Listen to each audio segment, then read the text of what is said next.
Welcome to NASCAR Live Before Lock right here on Awesemo.com as we are here to get you ready for today's Dixie Vodka 400. As always, appreciate everyone here on a Sunday afternoon to talk about the races. Of course, start lining up those questions in the chat as Chris will be answering your questions for the next hours. We help you develop those lines here for today's NASCAR race course.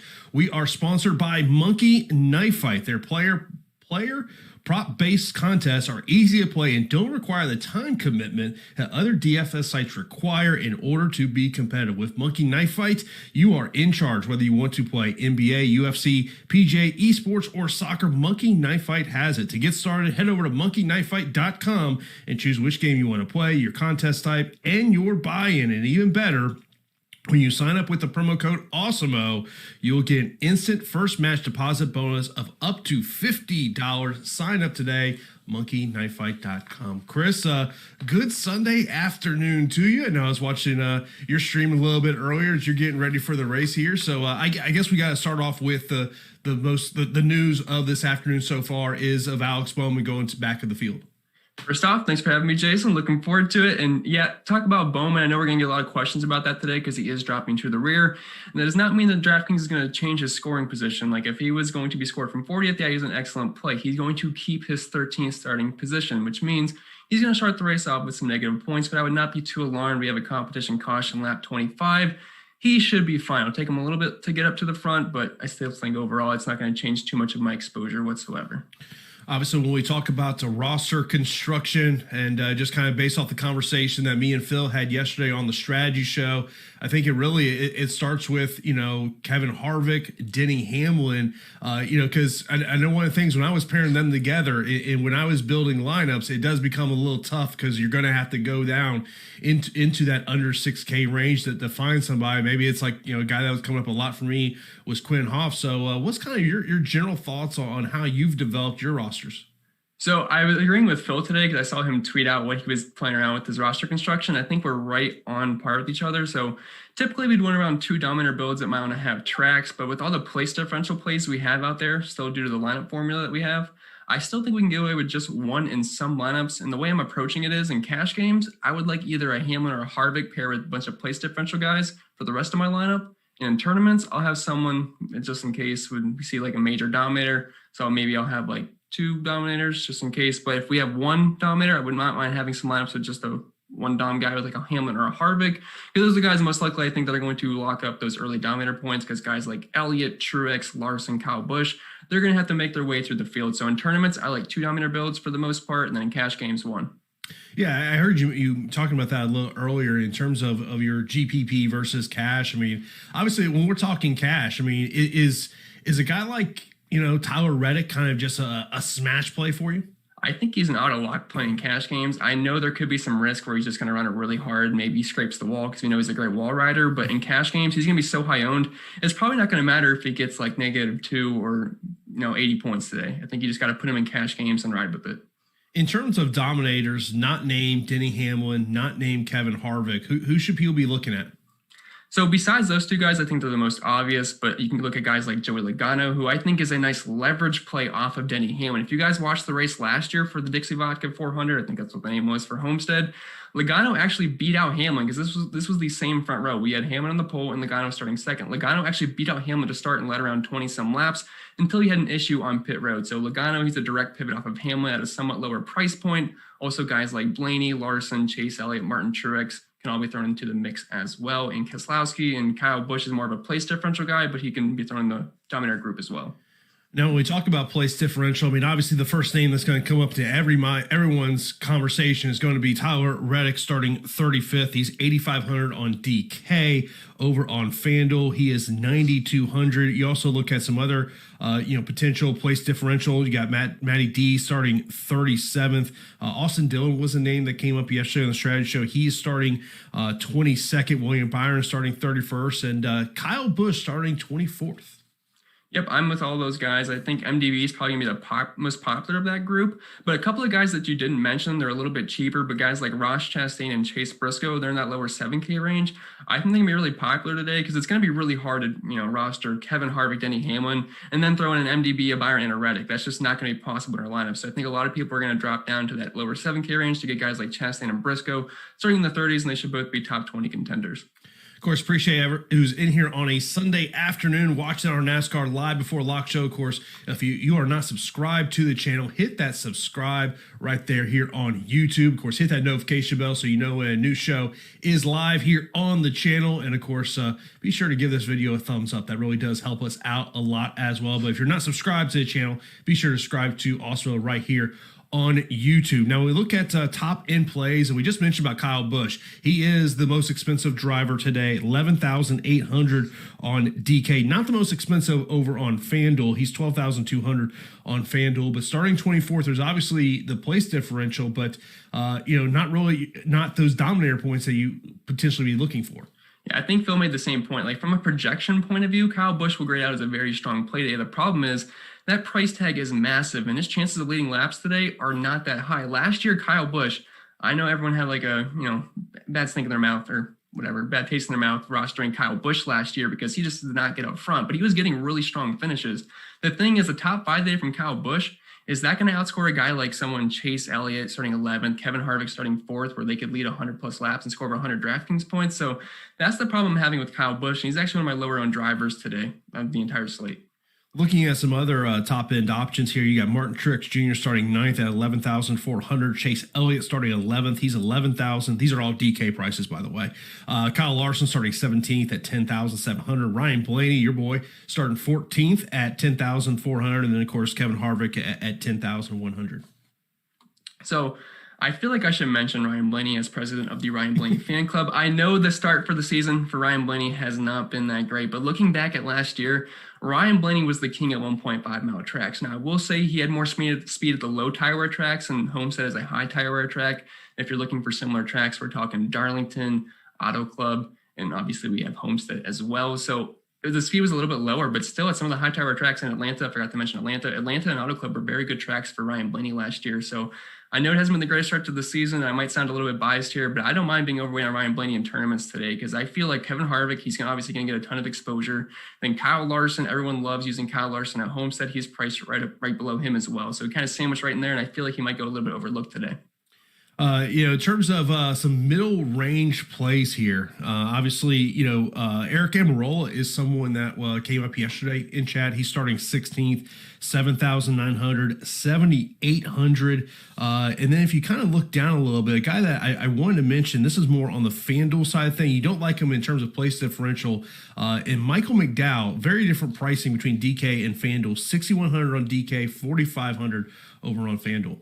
So the only reason you play Michael Mcdowell is just to hope he can hang inside the top 12, top 15, which I don't think is the most likely scenario. But Michael McDowell did not have a bad race here last year. So if you can just hope that the other cheap guys just have terrible races and finish outside the top 25, top 30, and Michael McDowell gets another 15th place finish like he did last year, it might not be the worst play in the world. But to be honest, like over on DraftKings, this is a very bad play projection-wise. All right, we got some breaking news in here, and I got to tip my hat here to Phil sending me this tweet. Denny Hamwin going to the rear from the pole for unapproved adjustment. So obviously now that becomes a big question because now I need to go start adding some of my lineups here. But obviously, I guess this goes back to the roster construction question. With now Denny Hamwin not on the pole, what do you do with him? I feel like we have to definitely cut his exposure because the main appeal for Denny Hamlin, not only was he really good at high tire wear tracks last year, not saying he's going to have a bad day now, but the appeal was he was on the pole, so he was at least a near lock to lead the laps early on. That's not going to be the case now. He's going to start the race off with negative 30-some points. So in cash games, I do not mind pivoting. So a guy like Logano, Kevin Harvick, they become even more appealing now, and I'm going to be dropping my Denny Hamlin exposure right about now. I guess where's that lead now, Joey Logano, and your thoughts on him? Because I looked at Joey Logano as potentially a risky type play if he was not able to get on the lead at the start of the race. Yeah, 100% agree with you. And his path just got a lot easier. He's going to be fighting with Christopher Bell and Kevin Harvick early on. So I definitely think Joey Logano exposure should be going up, as will Kevin Harvick and Christopher Bell. The Denny Hamlin exposure needs to go way down because he's going to have to come all the way through the field, and he's going to have to lead laps to be optimal now, which I thought was going to be an easy path for him, but that is not the case. Yeah, of course. So we're all now scrambling to see what we want to do with our lineups here, but obviously that's a big one. Value plays. We talked a little bit earlier about having to go down to that. At that point we were talking about Harvick and Hamlin. Obviously that now has changed here, but when you look at that under 6,000 options on DraftKings, we talked about Corey LaJoie yesterday. Anthony Alfredo was another one that Phil brought up, and unfortunately Quinn Hoff was coming up a lot for me in my crunches. I wrote up Quinn Hoff as my YOLO punt play of the week because he cannot lose any spots. He is starting dead last. I know he's probably capped at around 31 to 30th place, but it's not that bad compared to the other guys because the value plays this week, this is some of the worst value plays I have seen in my time of playing NASCAR DFS. Like guys like Lejoy, Alfredo, Suarez, those are the guys I'm on as well with Phil. They just don't offer us much upside. I know Suarez looks like he's in a better ride this year, but I really don't think he's going to be inside the top 20 today. You might be able to gain a spot or lose a couple, but unfortunately, these are the guys that we're looking at to round out our lineups. But it's a necessity because everyone else is working with the same thing as well. So I'm just, I've got the DraftKings app pulled up and I'm pulling Hamlin out of lineups and I'm sitting there going, okay, who do you pivot to? Is it someone, maybe it's Logano? Is it William Byron? Or are you looking to go a little bit lower for someone who has place differential? I really think the direct pivot here is Joey Logano just because it's a similar price tag too. And I mean, obviously he doesn't have to fight with Denny Hamwin at the beginning. So I'm really liking Joey Logano, not Denny Hamwin, Christopher Bell and Kevin Harvick. I'm going to be bumping all their exposure up and definitely lowering Denny Hamwin, which is going to up probably guys like Chase Elliott, Truex, and Kyle Busch for me just because the exposure is gone. Risky plays, Logano was going to be a name that I brought up. That's totally out the window now at this. Yeah, I feel like he's a safe play now. I mean, I guess the question's got to be is if you want to keep Hamlin in your lineup, first off, don't check your scores for the first part of this race because you're probably going to be like, what the hell's going on here? But is Denny Hamwin now the biggest risky play here? Oh, I'd say he's probably the riskiest play on the slate, maybe outside of those cheap guys starting inside the top 10 because I mean, if he gets back up front, I assume his ownership's getting cut in half right now. I mean, there's a chance Hamlin can get back to the front. That competition caution lap 25 is definitely going to help him. I would not be surprised if he's inside the top 15, top 20 very quick. But the appeal was that he was on the pole, and he has no place differential upside starting first. So it's a very risky play now. Yeah, it's definitely a risky play. Of course, start lining up those questions in the chat. As always, appreciate everyone who's in here on a Sunday afternoon. Of course, if you do not have access to our ownership projections, driver projections, all that, you got to sign up for an Also Plus weekly pass for $29.95. $29.95 gives you access to all the premium tools and content we have over at Awesemo.com for all the DFS sports coverage that we have up there. If you're just looking for a NASCAR weekly pass, you can get that for $9.95. And today is the last day for the promo that we have going on over at Awesemo.com for college basketball DFS. Get a weekly college basketball DFS pass for 50% off. You get for only $4.98 for your first week of college basketball DFS. As I said, this offer does expire today. Stop guessing, start winning. Join Also Plus today once again. And you see there right on the screen, Jordan's got it up there to let you know exactly how you can sign up over there at Awesemo.com, whether you're looking to get access to all the sports or maybe you just want the NASCAR weekly pass, or if you want to take advantage of that promo we got going on over at Awesemo.com. I want to mention a question I saw over here in Slack from Dave, and he says, why don't we like Hamlin even if he's in the back? Because he has to work his way all through the field. Like, he was almost a guaranteed lock to lead laps at some point in this race. Now working his way through the field at a high tire track. If he pushes it too hard, tires could blow out. Anything can happen going through the field. It might not even be his fault. Someone like Quinn Hoff could hit him by accident. So that's the loss of appeal there. Plus, it's not like he's being scored from 40th now. If he was getting scored from, the very back of the pack, he'd be the best play in the entire slate. That's not going to be the case. There's a lot of risk there that he carries. Yeah, so In terms of, we'll start right here, Steven. He wants to put you around the spot. Who's going to win the race? I would have said Hamlin about 10 minutes ago. I'm going to go with Kevin Harvick now. Yeah, it's something to sit there and think about there in terms of it. As I mentioned, if you do have any questions, Austin Dillon, we kind of talked briefly about him, and there was a question about pairing up him and Tyler Reddick together. Yeah, I like that a lot. Austin Dillon's been a top 15 machine at the 1.5 mile tracks, and Homestead specifically has been a very strong track for Austin Dillon. He has 2 top 10 finishes here recently, 3 top 12 finishes in each of the past 3 races, and he's finished inside the top 15 each of the past 6 races here. So I'm definitely on Austin Dillon. There was a question about DK Cash between Anthony Alfredo and Daniel Suarez. Of course, Alfredo starting 27th, while Suarez is starting 21st, and only a $200 difference between the two. In cash games, I'm going to slightly lean Anthony Alfredo. I know it's tough trusting a rookie, but I think Suarez has a better car this year, but starting 21st, I feel like he's going to move back a few spots. So Alfredo gives us a slightly higher floor. So I'm going to side with him. A little note coming in from Twitter is saying, with Hamlin dropping from the pole to the rear for unapproved adjustments, Logano will be the control car for the start of the race. He doesn't get lane choice. Christopher Bell moves up to the front row from the inside lane. So I guess how does that affect your thought process on Christopher Bell? I still think Logano can beat Christopher Bell out, but to be honest, I think this is a big boost for both of these guys. I feel like Logano's got a better car, but Christopher Bell in the new car this year, I already liked him as a tournament play, even with Denny Hamwin out there starting him first. It just makes me like him even more. Like, I was around like 10 to 15% exposure on Christopher Bell. I definitely think that should be up now, because if he dominates at only $7,600, that is an insane value right there. How concerned are you about Tyler Reddick and the way the aggressiveness that he could play, and that maybe he blows out a tire at some point? I mean, what's your kind of concern with that? I was a little bit concerned heading into the week, but a thing I saw on Twitter was an interview with Tyler Reddick, and he said he wasn't going to be able to be as aggressive as he wanted to. So that might be a good thing from a DFS perspective if he takes it a little bit easy, because we don't need a top 5 finish for Reddick to work out today. If he gets a top 10, top 15 finish, which I think is very, very likely, that is still a very strong day on DraftKings. So it actually could be a positive for us.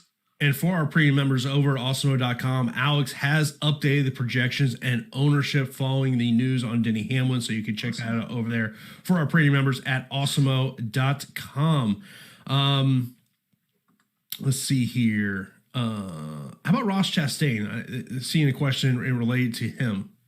I like Chastain quite a bit. I'm not sure I'd call him a pivot off of Briscoe. I think you can play both together, but I do think Ross Chastain is a really nice cash play today. If you're looking at his recent history, he was in junky equipment, so I think that's a complete waste of time. He's now in the 42 car, which is what Kyle Larson used to drive.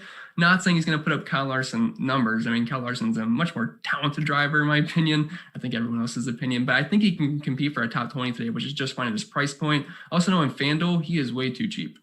Okay.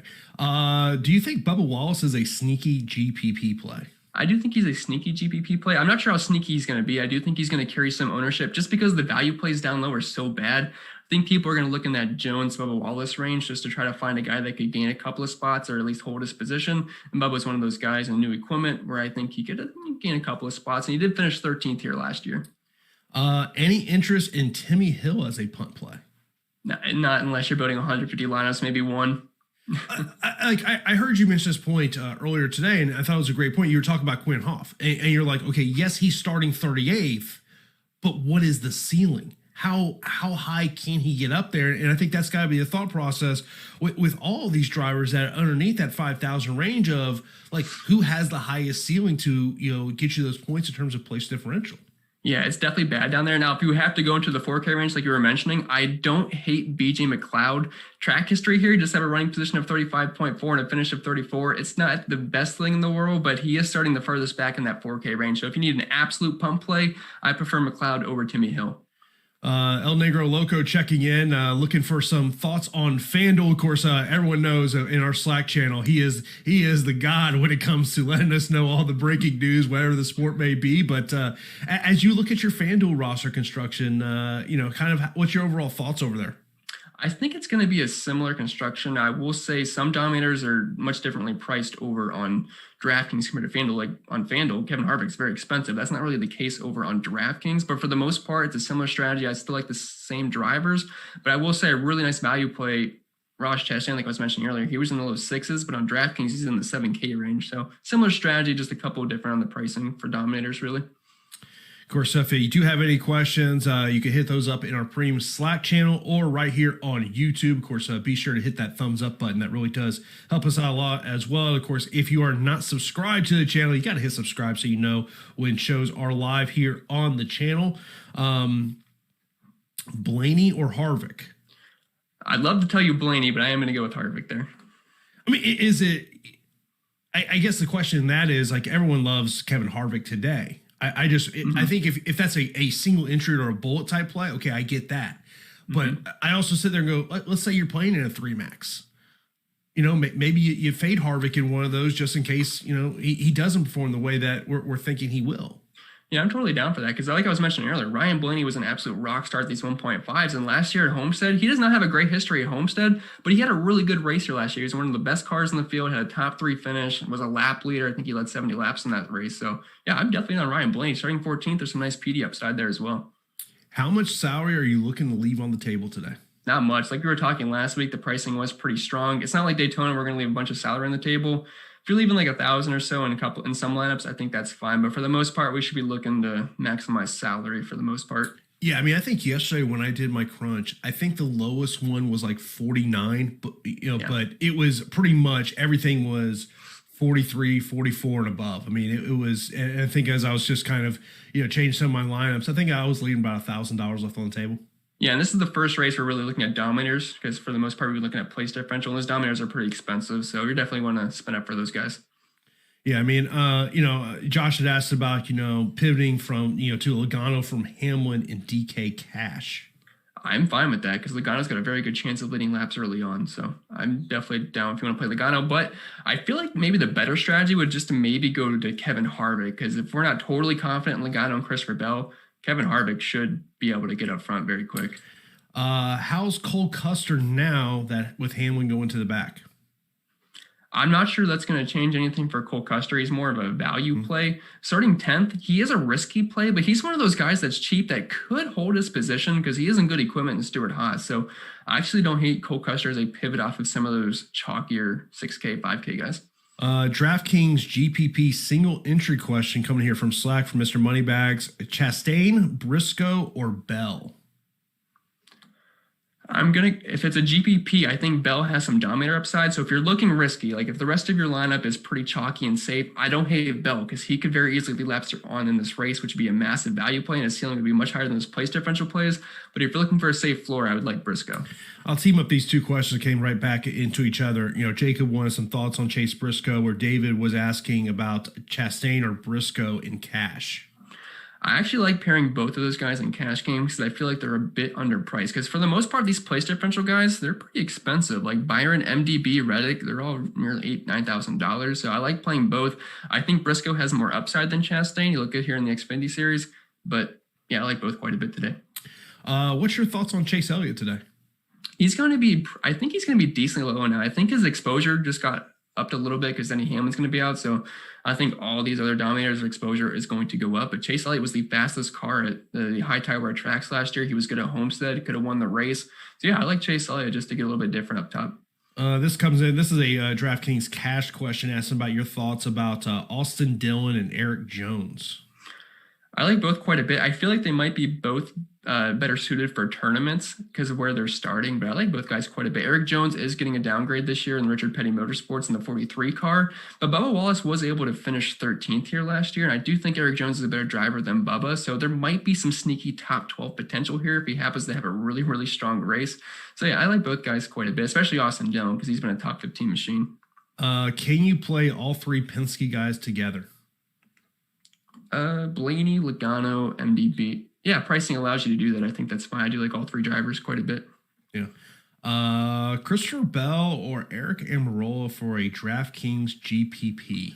I'm going to go with Bell just because of that potential dominator points. I mean, at $7,600, I think that's what his price is. If he dominates, I mean, he is going to blow everybody else out of the water in that price range. Yeah, I mean, I guess that question also relates to if Hamlin was starting on the pole. Obviously, we know he's at the back. would that have affected your thought process of that question prior to this news? Yeah, because Bell would be too much of a risk for me in single. I think he was going to be more of a 150 max guy, but that news definitely ups my liking for Christopher Bell. Dan's asking about Harvick or Larson. I kind of like I look at that and I say, like, if you want to play the ownership game, I think you pivot to Larson if you want to try to separate yourself from the field.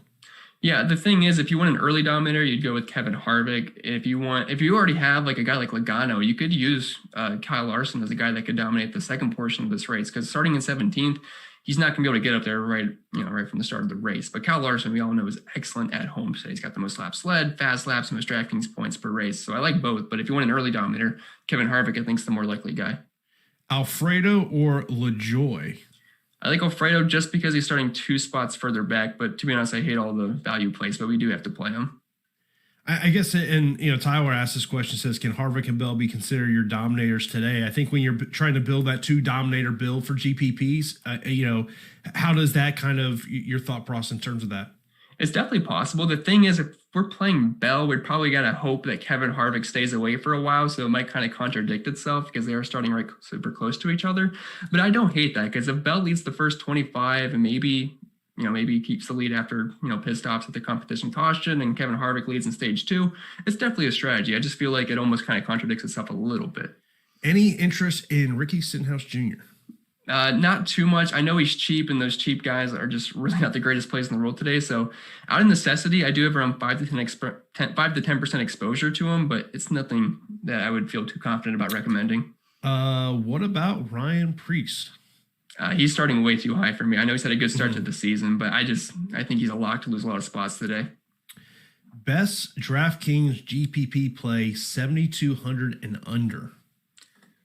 7,200 and under. I actually think guys like Eric Jones, Bubba Wallace kind of enter that category where they're starting a little bit too high, where I don't really think they're going to gain a ton of spots, but they both have potential. And Bubba Wallace is into equipment, and we've yet to see him on an actual intermediate track. So I guess we'll see how good it is. We know they're getting help from Joe Gibbs Racing, which we all know is a very top tier team. So I like both those guys in that range.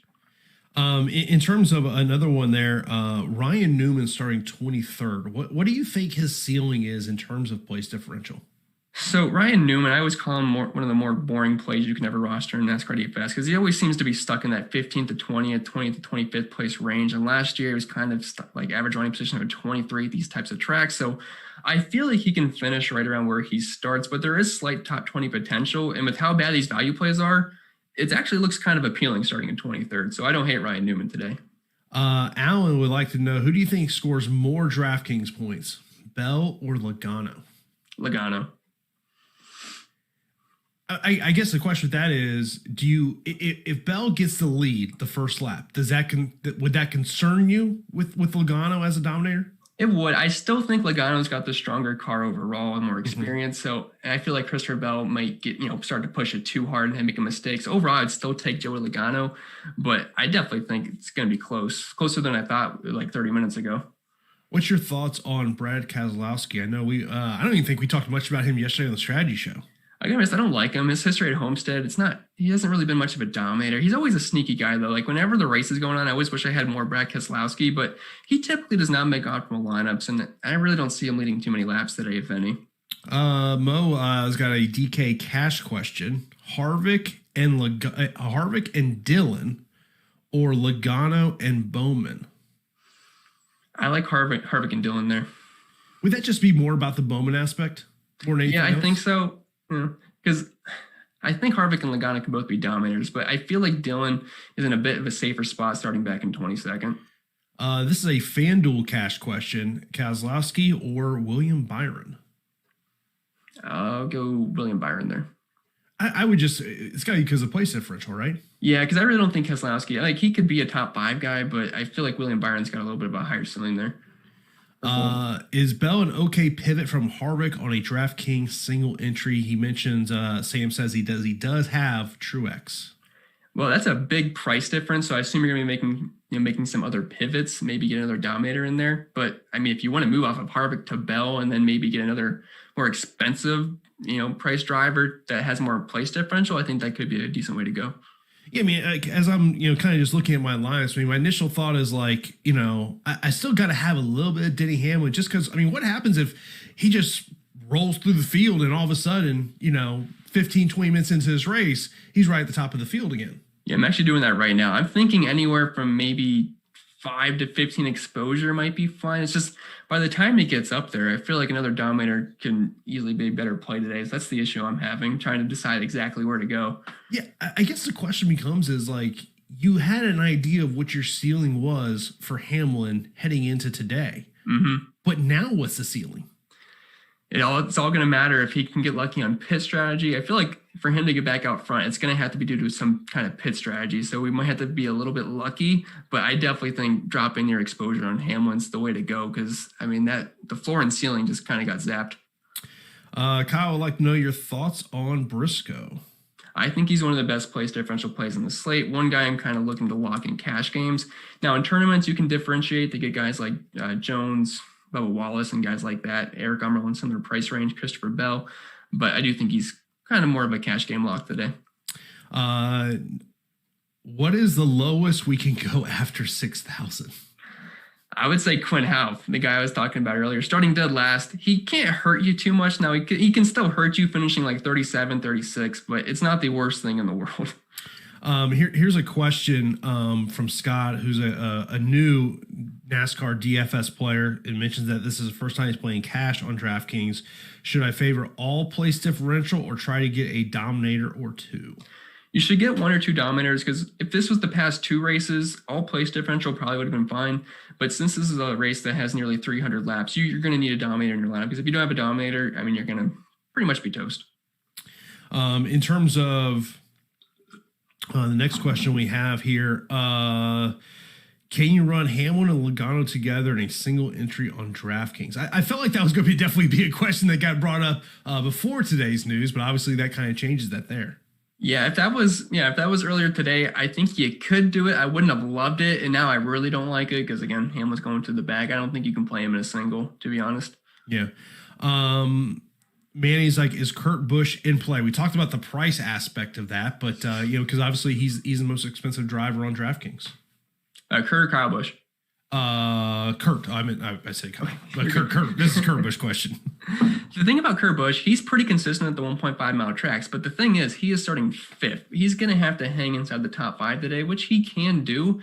But Christopher Bell's at a similar price point, and he has legit dominator potential. So I feel like I'd rather just get some more Christopher Bell exposure, to be honest. Yeah, especially if you're pivoting to Bell, who, and say you had Hamlin in your lineup, now you've just magically freed up a lot of salary that may be able to cause you to pivot from somebody else, something to think about there. Of course, Be sure to give Awesemo a follow on Twitter at Awesemo_com as we are trying to get to 30,000 followers on Twitter, and we are giving away 30 free weekly passes to our followers. So head over to our Twitter account at Awesemo_com. Also, be sure to follow our NASCAR Twitter handle, which is at Awesemo NASCAR.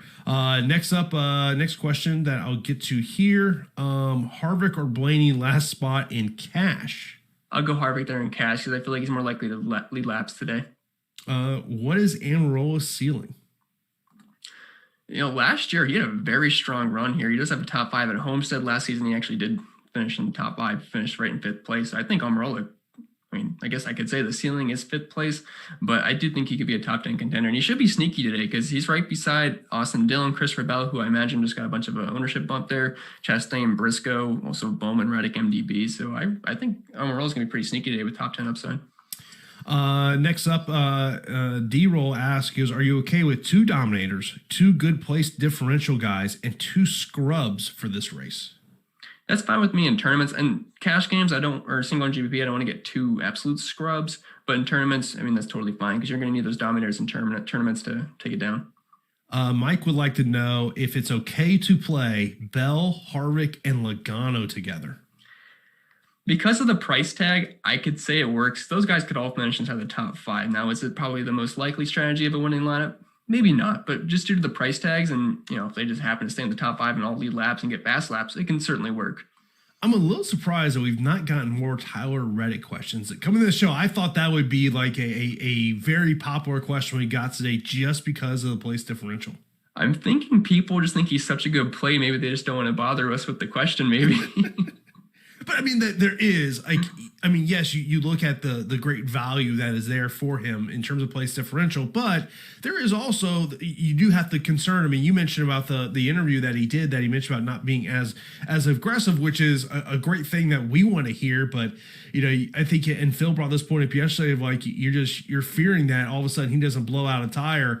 And then it's a situation where, yes, you're not going to lose a ton of points, but that is the fear of playing him. Yeah, that's the main concern now. In cash games, yeah, obvious lock play, but in tournaments, there's so many other ways you could go in that price range. You have MDB, Alex Bowman, who I think is a very strong tournament play, especially going to the rear. That should lower his ownership as well. So there's definitely pivots. You're not going to lock button him because things can go wrong, and things have gone wrong for Tyler Reddick so far this year. That's why he's starting so far in the back.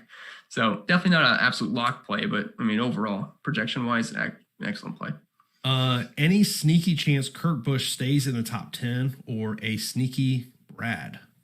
I wouldn't say Kurt would. I don't think it would be sneaky if Kurt stays in the top 10. The guy actually kind of is a top 10 machine. And Brad Kozlowski, for sneaky, him getting top 10 is not sneaky, but him dominating, I'd say, would be a bit more sneaky. I don't really like Brad Kozlowski today. He's probably one of my least favorite dominators, to be honest, because I just don't see him leading too many laps today. But at the 1.5 mile tracks, he actually did have the best average finish last year. But the thing is, he just wasn't dominating too much, which is what we needed as price point. FanDuel GPP question here: Kyle Busch or Ryan Blaney?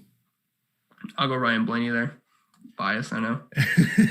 Hey, look, you may be biased, but you do definitely give the answers that people want to hear here. Of course, if you like what you're hearing here from Chris, be sure to subscribe to us right here on YouTube, and of course, hit that notification bell so you know when a new show is live here on the channel. Be sure to hit that thumbs up button. That really does help us out a lot as well. Alfredo or Lejoy? I'm going to go with Alfredo there just because he's starting a couple spots further back, and I feel like their upside is very, very similar. Stan asked this question. I guess this is more about your exposure than anything else, of how much Chase Elliott. So originally I was sitting around like 10 to 20%. I might bump that up a little bit, maybe north of 20%, but I'm still trying to get that crunch together. But I think it might be close to 20%. Thoughts on Daniel Suarez? I want to say he's 5,900 on DK. Yeah, I believe he is 5,700 starting 21st. I kind of feel like he's starting where he can finish if he has a really strong day. I know he's had 2 strong races so far, but you got to keep in mind that's been at Daytona 500 and the Daytona Road Course where equipment doesn't matter as much. I still think the car's an upgrade this season. It's just, I feel like we can get a little bit more place differential with guys like Alfredo and Lejoy. Tyler Reddick or William Byron, last piece for a FanDuel GPP. I'm still going to stick with Tyler Reddick there. Dillon or Bell if you already have Harvick for a DraftKings GPP? I am going to go with Dillon there just to get the extra place differential. Favorite driver in the 6K range on DraftKings? It's a tie. It's kind of like a tie between Eric Jones and Ryan Newman for me. I think Eric Jones has more upside than Ryan Newman. Newman might be a little bit safer for where he's starting, but I think overall Jones could be the better play today. Who's your number one must-have for FanDuel? It doesn't say GPP or cash. I guess you can kind of give on both sides of that. I still think it's going to be Tyler Reddick no matter the price tag, just because of where he's starting. The guy's got legit top 10 upside today. Top 3 for FanDuel and GPP. For FanDuel, kind of like in Chastain at that price point, I like Tyler Reddick. And then Kevin Harvick, I know he's super expensive, but if you can fit him in, I think there's a very strong chance he leads a lot of laps today, because I was a little bit concerned about Denny Hamwin or up top, but now that he's gone, the door just completely got open for Kevin Harvick. Busch or Suarez, FanDuel GPP? I'm going to go with Suarez there because I do think Busch is going to drop it at least 10 spots today. I know this is a question that we may have mentioned before. I'll mention it again here about playing Harvick and Bell in the same lineup. I think you can do it. It might contradict itself a little bit, but it's mainly just because of the price tag. It's at $7,600. If Bell leads the entire first stage, picks up a lot of fast laps, and stays in the top 5 all day, I think he did his job at $7,600. Kevin Harvick can take over. I think it can work today. GPP question here from Josh. Byron, Matty D, or Briscoe? Matty D. He's starting for this back of all those guys. Is Cole Custer in play on DraftKings? Only for a little bit. I think he's a nice pivot off of the place differential guys down there because he's starting so far up, but he's in good equipment. I think he can somewhat hang up there. Dan says he has Harvick, so he's got two scenarios for you: Dillon and Bell, or Larson and McLeod. The first one. I can't really recommend playing McLeod today. Best play 83 and under. He mentions that he has Harvick and Logano in their lineup.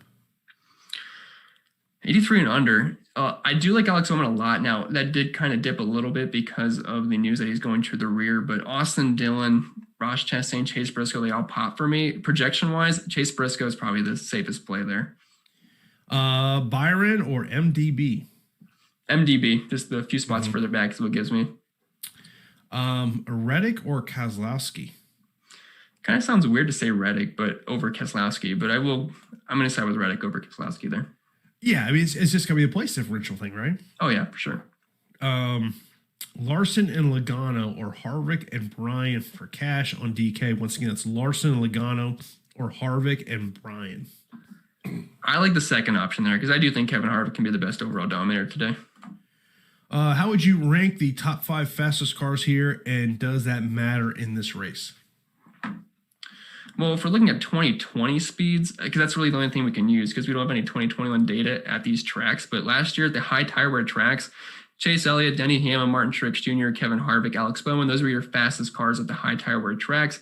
And yeah, I'm going to, put that in thought today because I do think those are going to be the cars that we see end up being probably some of the best cars in the field today. So yeah, I'm going to factor that in, but I don't think since it's 2020 data, I don't think we can put too much stock into it, but it's really the only thing we can use.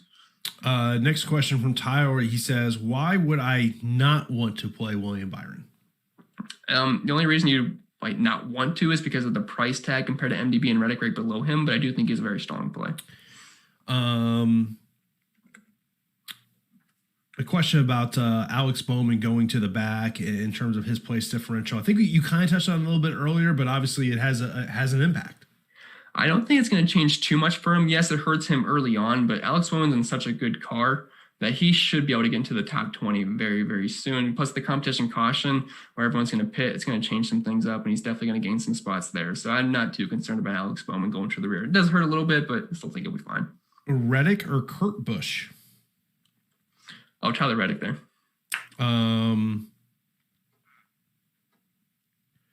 How many lineups would you make until you get to Hamlin now? So I'm planning in 150 lineups. I'm thinking like maybe 5 to 15%. So if you want to do the quick math on that in your head, it's not going to be too many lineups there. Yeah, no, I mean, because as I was asking that question, I was like, okay, if you're, let's just say you're a 20 max to kind of make the math a little easier here. Yeah. Do you put Hamlin in 5 to 8 of those lineups? I'm not sure I would go that far because in 20 max, I like to have a tighter core because, I don't want to hedge myself too much in 20 max if we don't have as many opportunities to do that. So maybe like 1 or 2 lineups for Hamlin, but probably as far as I would go. Byron or Bell, FanDuel, GPP? GPP, Bell is very appealing there. Is he as safe of a play as Byron? No, but in tournaments, you're looking for that massive upside. And if Bell comes out, leads the entire first stage, I mean, that would blow Byron out of the water, even if he does get a top 15 finish. In terms of Bell, is there any risks there that concerns you? There's certainly risk because he's still an unexperienced driver. The thing is, though, I really like his equipment. I like his car. I like his crew chief. So there is risk because if he does not lead those laps early on, he falls inside the top 10, he's not going to be a good play today. So I'm not saying to lock button Christopher Bell in, but things definitely got a lot easier for him today. Logano or Bellainey, DraftKings, GPP? I know Logano's on the front. Well, he's already is on the front row, but it helps things out that Denny Hamlin's gone. But I'm still gonna go with Bellainey just because he's starting further back, and I feel like Kevin Harvick can take over Logano. Is Hamlin a fade? I think he's a strong fade. Yeah, I mean, I think the questions that just got to be with Hamlin is just like how much exposure do you want to have? Like, let's just say you're a single entry player. I mean, It's got to be an unchecked at that point, correct? Oh yeah, I'm taking him out of my lineups right now for single entry for sure. Bowman, Amarillo, or Bell, last play in the lineup, GPP? I don't hate Bell there, just in case he happens to dominate. The upside is it's massive there for Christopher Bell. Just know there's risk, but I definitely think there's upside. Chastain or Bell, DraftKings GPP. It's kind of a similar thing. I'll go with Bell there just because of the potential lap lead. Like Chastain, yeah, he's safer, but he does not have that dominator upside that Christopher Bell does at that cheap price point. Would your thought process change if it was cash? Yes, I'd go Chastain there. Okay. Bowman or Bell, FanDuel GPP. I feel like that's kind of an easy answer. Yeah, I'd go Bell. It's got to be Bell. It has to be.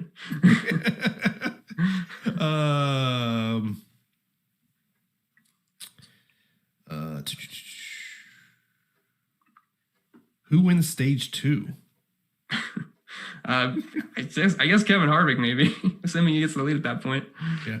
Harvick and Larson, a good combo for a single entry on DraftKings. I like that a lot because Kevin Harvick could lead the laps early on, then Kyle Larson could be a factor stage 2, stage 3.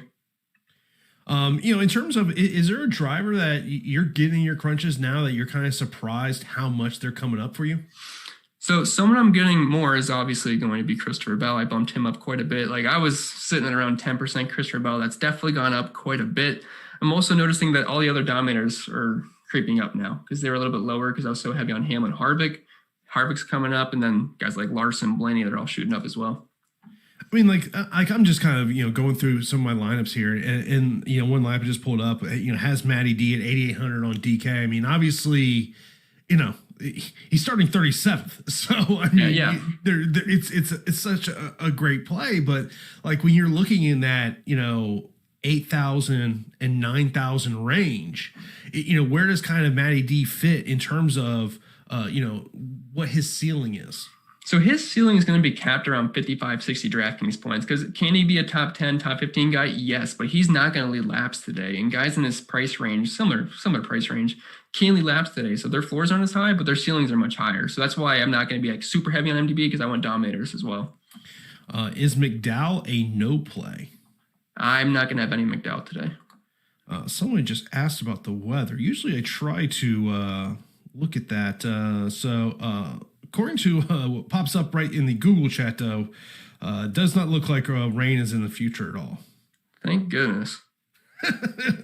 What, you don't wait until about midnight watching the race? No more of those. Someone's looking for a DraftKings single entry core, asking you to choose one of these drivers: Alfredo, Chastain, Briscoe. Briscoe. Okay.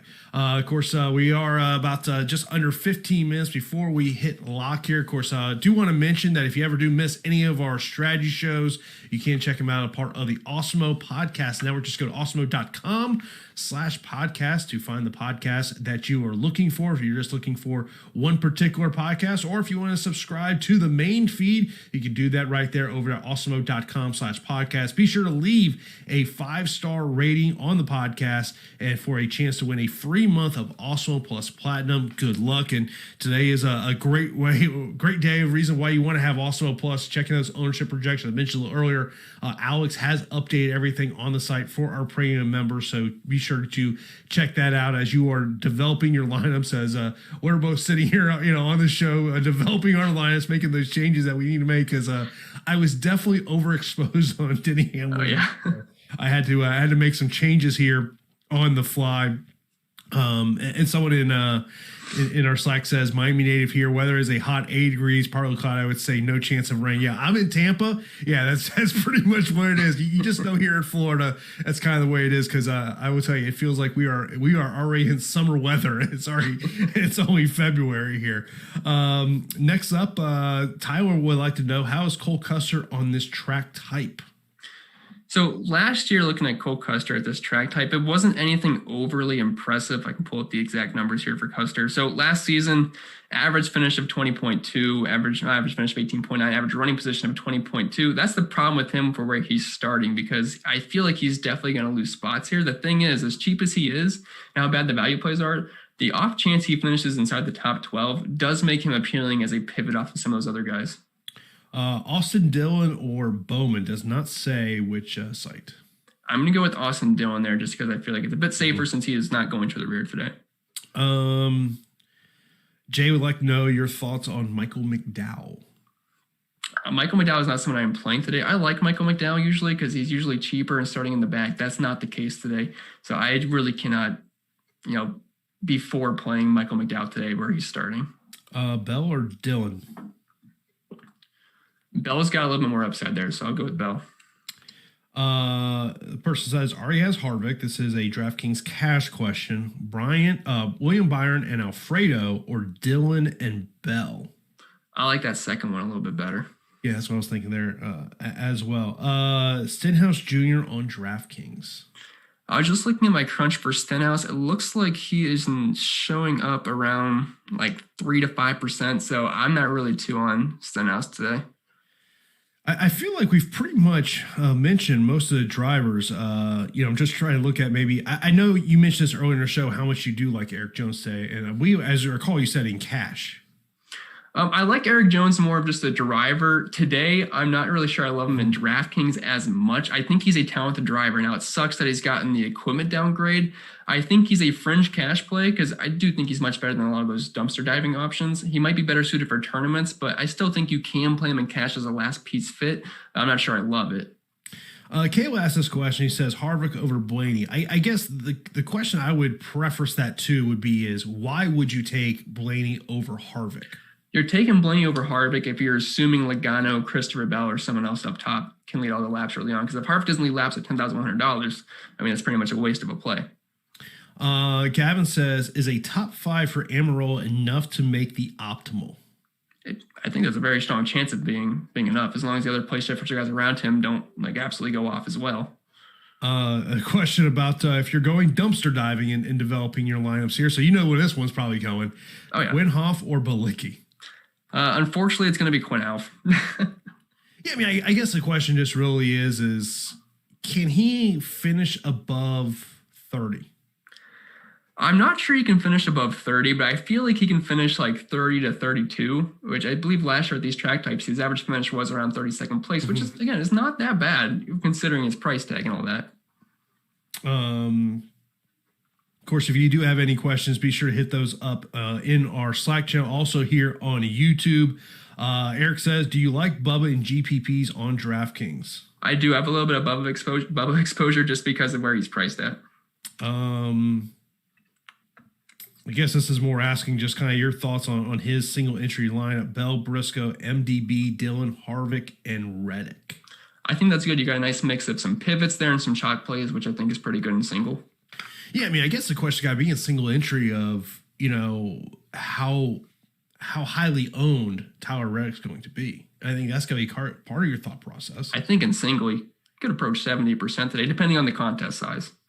Yeah, I mean, I guess the question is just, do you sit there and say, you know what, if I know, let's just say, I know 3/4 of the field's going to be on Reddick, do you just put him in, just say, you know what, let me just put him in there because I'm going to match the field and let me try to differentiate myself with the rest of my lineup? Yeah, I would rather get different somewhere else because I think Reddick's such a smash play. You're just hoping he wrecks, which can happen, but you have no idea if he's going to wreck or not.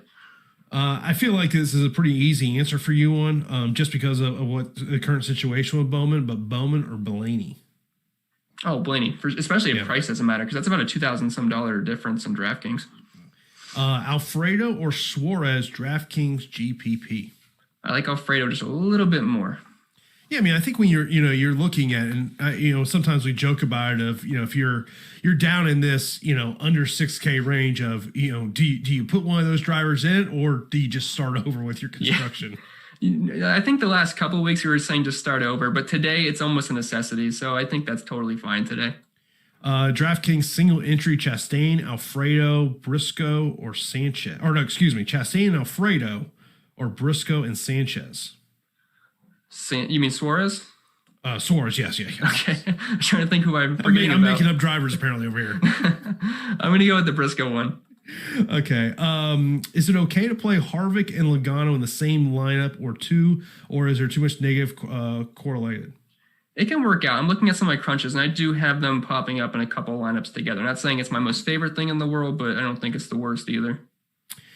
In terms of Bubba Wallace, what's kind of, as you view him in terms of GPP today, what do you believe the upside is for him? The upside is an outside chance of a top 10 finish. We're not actually sure how good this car is because we haven't had practice. We've been at kind of some weird tracks so far, but he's got to have some JGR help. And I mean, he's got Denny Hamwin and Michael Jordan as his owners, and they got a ton of funding. So I think there's certainly upside there. We're just not sure exactly how good it's going to be. Of course, got 5 minutes here left in the show. If you've not hit that thumbs up button, be sure to hit that thumbs up button and show your support for the show. And if you are not subscribed to also here on YouTube, be sure to click on subscribe and hit that notification bell so you know when a new show is live here on the channel. We will have the NBA Deeper Dive, NBA Live Before Lock here later on today to get you ready for tonight's NBA action. Jason Hoffman says, Bell, Harvick, and Larson in the same lineup. Is that a good idea? 100%. I like all those drivers together. I really don't think there's a ton of negative correlation there. So, yeah, I like that quite a bit. Is Logano worth a play? I have a fairly chalky line already. Oh, yeah, because he could easily dominate the early portion of this race if he beats out Christopher Bell, or he could lead the entire first stage. And his price is really low as well. So, yeah, I definitely like Logano. What about Kurt Busch and DraftKings GPP? He's one guy that I'm just not really getting too much in my crunches. The problem is I wouldn't say he's overly expensive, but in that AK range, is just has an overabundance of really strong plays. So starting fifth, I really don't like Kurt Busch too much. FanDuel GPP question, Dillon or MDB? I would go with MDB there. I know Dillon's going to be lower owned, but MDB is just starting so much further back. Yeah, I'm just kind of looking through our Slack channel, see some ones I missed. Bubba Wallace or Eric Jones? I'm going to slightly go with Eric Jones, but it is close, but I still think Eric Jones is a little slightly bit of a better play today. Is Bubba Wallace the most underrated driver? I think we'll find out today, maybe, because it's the first, it's his first time in an actual track, like an intermediate track in the new equipment. So if he has a really strong day, we could kind of blame it on the equipment the past years. So, I mean, I think he's a talented driver, but I think today's a good test for him. Yeah, it's an interesting one to look at there. Of course, as always, appreciate everyone that's in here. Mention about some other drivers that maybe we really haven't talked much about. We talked a little bit about William Byron. I feel like the guy that we really, in questions have come up, I just feel like maybe are we overlooking him, and that's Brad Kozlowski. I usually feel like I'm always overlooking Brad Kozlowski, so I tend not to have too much of him unless we're at those short flat tracks. I think he can be sneaky today. Looking at my exposures, I have around like 8 to 12% Kozlowski, which I think is a decent range to be in, because I don't think it's likely he has an amazing race today, but I don't think it's out of the equation. What about Kyle Larson? I know his name's come up in questions, but just in terms of your thoughts in terms of him at this track. I like Kyle Larson quite a bit. I mean, this specific track is kind of Kyle Larson's bread and butter. He's really good at riding the wall, which is the fastest way around Homestead. I have some pretty high expectations for Kyle Larson. Also, keep in mind, he used to be in the 42 car for Chip Ganassi Racing. Now he's in Hendrick Motorsports, which is one of the best rides in the series. So I definitely have high hopes for Kyle Larson today. Chastain or Briscoe? I'll go Briscoe. Philip says, Logano is my top price play. Am I being too conservative? Is there a major must play in the high range, especially for cash? I think that's fine, because originally my cash lineup, my highest guy was Denny Hamlin, so I assume you probably made a pivot to Joey Logano. I think that's fine, assuming you have a bunch of place differential guys. Yeah, I mean, as much as we talked about Denny Hamlin, I guess the question becomes is, what is the path to him to become optimal? He's going to have to get lucky on pit strategy, because he's got to get up front. If he does not get up front today, he's not going to be in the optimal lineup. It's as simple as that. Yeah, and that's the thing that I was sitting back and going, man, how much exposure do you really want to have of Denny Hamlin? I mean, is he primarily just a GPP play, or are you tempted to put him in the cash lineup? I'm almost tempted to put him in that Michael Mcdowell territory, where I really don't want to play him today now. Now, if he gets out front, I'm going to look stupid saying that, but just the chances of him getting back out front compared to all those other drivers, it's definitely a tough task. Yeah, no, I'm with you. It's one of those things and someone in Slack mentioned it a while ago, basically say, what's your thoughts of Hamlin going to be if all of a sudden 5 minutes into the race, he's made his way halfway up the field? And then you're kicking yourself the entire time because you I've done that quite a few times last year where I fade a guy going to the rear and then they end up just absolutely dominating the race. Yeah. So. Martin Truex Jr. is a name we really haven't talked much about. And Slim's question is Truex and Newman or Bellainey and Chastain on DraftKings. What was the first option? Truex and Newman. I'm still going with the Bellainey side just because he's starting a little bit further back. And I personally think Truex is a bit overpriced today. I do have Truex because he's so good at the 1.5s and he was good at the high tower tracks last year. It's just personally, I'm going to like Bellainey with a little bit more place differential upside there. In terms of, obviously Corey Lejoy, people are talking about, what's going on with him and where your thoughts are with him today. The thing is, he's just one of those boring value plays where he's probably going to start right around where he's finished. I think his car is going to be a bit better this year with Spire. I know that's not the most exciting team in the world, but they are getting some help from Chip Ganassi this year, or Hendrick Motorsports. So they're getting their engines, but I think he could be like a 20th, 25th place guy. I know he's dropping to the rear, but that doesn't really change too much for me because he's already kind of in the rear. Harvick or Hamlin? Oh, Harvick for me. It would have been very close, but now it's easily Harvick for me. Yeah, I mean, I know before the news, I was pairing them up a lot together. That's what the majority of my lineups were. Yeah, I mean, I remember when I was doing my crunches earlier this afternoon. That was what was coming up for me of putting those two guys together. But appreciate everyone that's been here for the last hour watching NASCAR live before lock. Good luck to everyone today. Of course, be sure to follow us over at Awesemo.com for all the coverage we have over there. And we will talk to you next Sunday for NASCAR live before lock right here on Awesemo.com.